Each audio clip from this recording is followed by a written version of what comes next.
Little Red Riding Hood. Once upon a time, there was a little girl who lived in a village near the forest. Whenever she went out, the little girl wore a Red Riding cloak, so everyone in the village called her Little Red Riding Hood.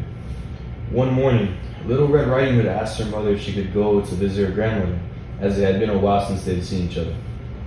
"That's a good idea," her mother said, so they packed a nice basket for Little Red Riding Hood to take to her grandmother. When the basket was ready, the little girl put on her red cloak and kissed her mother goodbye. "Remember, go straight to Grandma's house," her mother cautioned. "Don't dawdle along the way, and please don't talk to strangers. The woods are dangerous." "Don't worry, Mommy," said Little Red Riding Hood. "I'll be careful." But when Little Red Riding Hood had noticed something lovely, some lovely flowers in the woods, she forgot her promise to her mother. She picked a few, watched the butterflies flit for a while, listened to the frogs croaking, and then picked a few more. Little Red Riding Hood was enjoying the warm summer days so much that she didn't notice a dark shadow approaching out of the forest behind her. Suddenly, the wolf appeared beside her.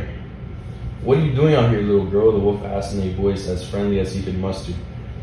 "I'm on my way to see my grandma who lives through the forest, near the brook," Little Red Riding Hood replied.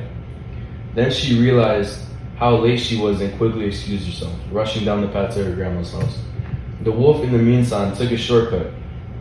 The wolf, a little out of breath from running, arrived at Grandma's house and knocked lightly at the door. "Oh, thank goodness, dear. Come in, come in. I was worried sick that something had happened to you in the forest," said Grandma, thinking that the knock was her granddaughter. The wolf let himself in. Poor Granny did not have time to say another word before the wolf gobbled her up.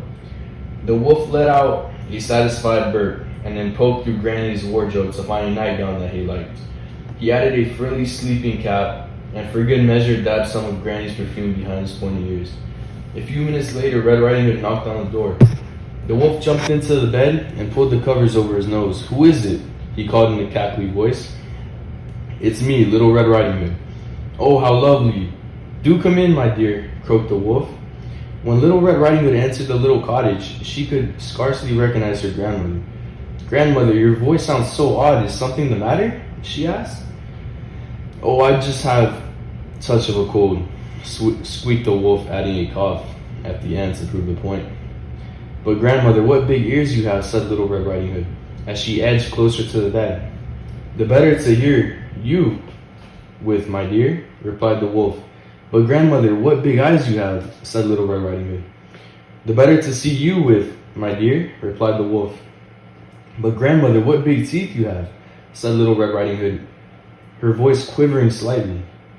"The better to eat you with, my dear," roared the wolf, and he leapt out of the bed and began to chase the little girl. Almost too late, Little Red Riding Hood realized that the person in the bed was not her grandmother, but a hungry wolf.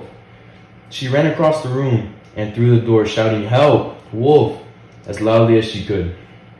A woodsman was chopping logs nearby, heard her cry, and ran towards the cottage as fast as he could.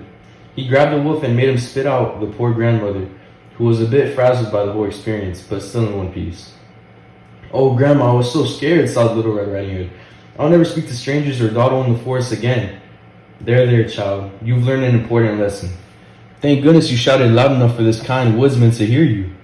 The woodsman knocked out the wolf and carried him deep into the forest where he wouldn't bother people any longer. Little Red Riding Hood and her grandmother had a nice lunch and a long chat. The end.